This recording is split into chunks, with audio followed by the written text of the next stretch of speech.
Atenção, atenção, Sereto News chegando com as informações do Corinthians. O Corinthians trouxe o seu último reforço, fechou com o seu último reforço, pelo menos para esta primeira parte da janela de transferências. A janela terminou hoje, dia 7 de março, e só reabre no dia 10 de julho. Então, portanto, neste momento, o Corinthians fechou a sua temporada, a sua primeira temporada de reforços para a temporada do Campeonato Paulista, Copa do Brasil e também Campeonato Brasileiro. O Campeonato Paulista, o Corinthians já está eliminado, mas tem a Copa do Brasil. Na quinta-feira que vem tem o compromisso contra o São Bernardo, jogo que será disputado no estádio 1º de maio. No final de semana agora tem o jogo contra o Água Santa pelo Campeonato Paulista, mas é apenas um jogo para cumprimento de tabela. Aí depois tem a Copa Sul-Americana no mês de abril, e tem também o Campeonato Brasileiro, que começa no mês de abril. Então, para a primeira parte da temporada, o Corinthians fechou os seus primeiros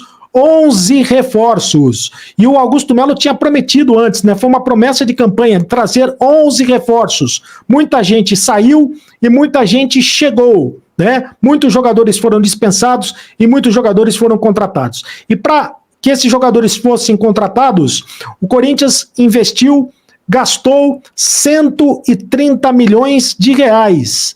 Tirou dinheiro de onde não tinha, porque todo mundo sabe que o Corinthians passa por uma situação muito complicada, fez um parcelamento na maioria das contratações, mas conseguiu contratar 11 jogadores, com 130 milhões de reais em reforços. Eu vou citar o nome dos jogadores aqui. Alguns jogadores o Corinthians não pagou absolutamente nada, apenas os salários, evidentemente. Mas alguns jogadores o Corinthians conseguiu adquirir através da chamada oportunidade do mercado. Outros jogadores o Corinthians teve que pagar pelos direitos econômicos. E aí a situação ficou mais complicada, a situação ficou mais cara, né? O preço ficou mais caro. O Diego Palacios, por exemplo. Diego Palacios veio de graça do Los Angeles, dos Estados Unidos. Foi uma das primeiras contratações do Corinthians, a do Diego Palacios. Aliás, jogador que passou por uma artroscopia, acabou se machucando, está se recuperando agora, já está treinando com os demais jogadores do elenco do Corinthians e deve retornar mais ou menos na primeira semana de abril. O Diego Palacios deve retornar a vestir a camisa do Corinthians. O Gustavo Henrique, do Valladolid, também veio de graça. O Corinthians não pagou nenhum tostão para adquirir o Gustavo Henrique. Assim como o lateral esquerdo, Hugo. O Hugo também veio de graça. O Corinthians não pagou nenhum tostão. Aliás, o Hugo veio contratado pela diretoria anterior. Não veio por essa atual diretoria. Igor Coronado também veio de graça. O Corinthians não gastou nenhum tostão. Agora, é bom que se diga, né? O Corinthians não gastou nenhum tostão para contratar o Igor Coronado, mas teve que não gastou por direitos econômicos, mas teve toda a operação de pagamentos de luvas, comissão para empresário, salários do jogador, o custo operacional de tudo isso, o pacote Diego Coronado custa 2 milhões de reais por mês, né? O pacote Diego Coronado custa 2 milhões de reais por mês, é o que falou inclusive o Rosalá Santoro, diretor financeiro do Corinthians. Então quando se fala que ele veio de graça, não é bem assim, né? Houve um custo para trazer o jogador. O Pedro Henrique, do Internacional, foi uma das últimas contratações. Não, esse é o Kaká zagueiro, que foi a última contratação. O Kaká foi a última contratação, né? Zagueiro do Corinthians, agora veio do Atlético Paranaense, pertence ao Fukutuma do Japão. O Kaká veio também de graça. O Corinthians não pagou nenhum tostão pela contratação do Kaká, mas o Corinthians, se quiser ficar com o jogador no final da temporada, vai ter que pagar 2 milhões de dólares, porque o jogador vem por empréstimo até o final da temporada. Muito bem. O Pedro Henrique, do Internacional, veio por 2 milhões e meio de reais.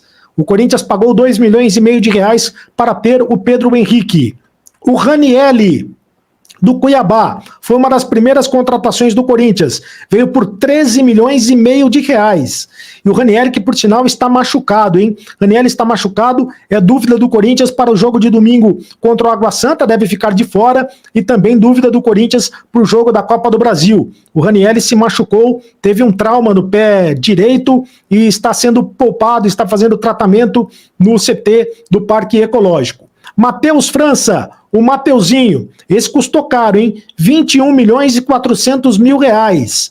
21 milhões e 400 mil reais, além de uma longa novela para contratá-lo, o Corinthians gastou uma fortuna para contratar Mateuzinho, 4 milhões de euros, né? 4 milhões de euros, 21 milhões e 400 mil reais. Muito dinheiro para contratar um jogador que veio para a reserva do Fagner. Pedro Raul é outro centroavante que o Corinthians contratou, outro atacante que o Corinthians contratou por 5 milhões de dólares, 24,7 milhões de reais, 24 milhões e 700 mil reais. Custou caro o Pedro Raul, assim como também custou muito caro o Félix Torres. Félix Torres, zagueiro que veio do Santos Laguna do México, 32 milhões de reais. 32 milhões de reais, o Félix Torres, titular absoluto do Corinthians, jogou todos os minutos do Corinthians pelo Campeonato Paulista. Todos os minutos. O Rodrigo Garro, e também pela Copa do Brasil, né? O Corinthians teve um jogo da Copa do Brasil pelo Cianorte. O Félix Torres jogou todos os minutos. O Rodrigo Garro é o jogador até agora, é a contratação mais cara do Corinthians até agora.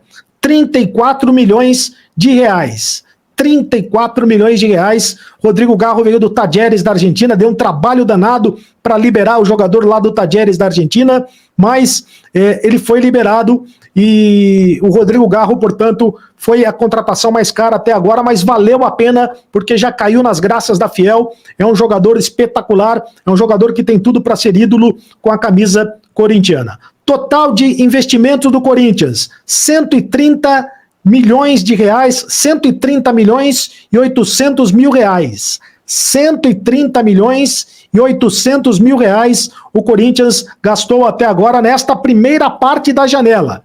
Eu repito, a janela está fechada, portanto, a última contratação do Corinthians foi o Kaká e a última parte da janela, a próxima parte da janela será no dia 10 de julho. A próxima janela, no meio do ano, vai ser aberta no dia 10 de julho. E aí, provavelmente, o Corinthians irá de novo ao mercado para tentar fazer algumas contratações, para repor algumas peças e para fechar o elenco, visando a disputa dos principais campeonatos disputados no Brasil nesta temporada. Para você, qual foi a principal contratação do Corinthians até agora na temporada? Deixe o seu comentário. E para o jogo contra o Água Santa no final de semana, o Corinthians tem, portanto, a dúvida do Ranieri. Ranieri está machucado, não se sabe quem vai jogar no lugar dele. O Paulinho continua treinando, mas o Paulinho deve jogar apenas no mês de abril. Deve jogar apenas no mês de abril, na estreia da Sul-Americana. Provavelmente o Paulinho vai continuar treinando, mas deve fazer a estreia apenas daqui um mês, mais ou menos, com a camisa do Corinthians. Salve Fiel, tudo bem com vocês? Sejam muito bem-vindos ao canal Alerta Corinthians Oficial. E aí galera, o que é que vocês acham desse investimento de milhões do Corinthians, hein? Será que vai valer a pena esse tanto de reforços? Deixa aqui seu comentário, deixa o seu like, se inscreva no canal, aperte o sininho de notificações para ficar por dentro de tudo que acontece com o nosso Coringão. Muito obrigada a todos e até o próximo vídeo.